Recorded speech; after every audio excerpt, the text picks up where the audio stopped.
Brigade Al-Qassam terus berupaya meluncurkan serangan mematikannya sebagai tanda pembalasan ke posisi musuh. Terbaru, beredar sebuah rekaman di media sosial Telegram pada Jumat 3 Mei 2024. Dalam rekaman tersebut memperlihatkan kerja tempur salah satu pejuang Al-Qassam yang melakukan penembakan mortir terhadap pasukan musuh yang ditempatkan di Poros Netzarim, selatan kota Gaza. Sebelum menjalankan misinya, pejuang Al-Qassam melakukan pengintaian terlebih dahulu. Setelah menemukan titik yang ditargetkan, persiapan amunisi langsung dilakukan. Tampak ada lebih dari 10 mortir diluncurkan dan meledakkan posisi musuh. Tidak disebutkan dalam narasi unggahan ada berapa jumlah korban jiwa di titik pertahanan IDF.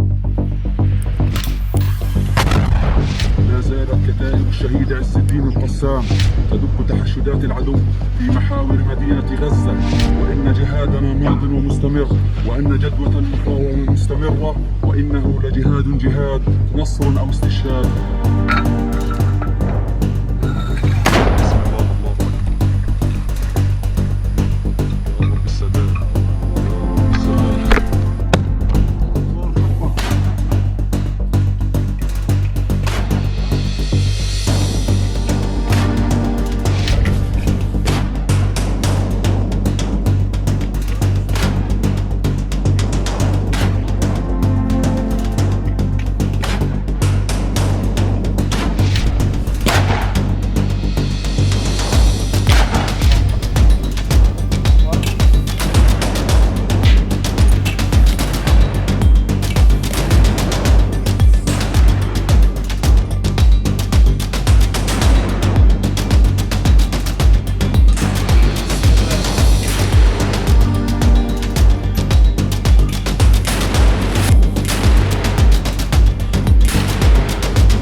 Download Tribun X sekarang, menghadirkan lokal menjadi Indonesia.